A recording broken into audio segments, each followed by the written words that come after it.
সহবাসের সময় যে অনেক সময় পেন হয় সেটা স্বাভাবিক, কারণ এটা অনেক সময় ভ্যাজানাল ইন্টারআইটাসটা স্মল থাকে, এটা হচ্ছে অনেকেরই থাকে, সেই জন্য এটা হতে পারে।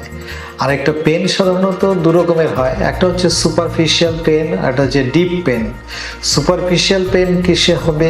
যদি লোকাল কোনো প্রবলেম থাকে, স্কিনে একটু ইরোশন থাকে, স্কিনে অন্যরকম কিছু প্রবলেম থাকে, বা হাইম্যানটা খুব টাইট থাকে, তখন সেটা পেন অনুভব হয়।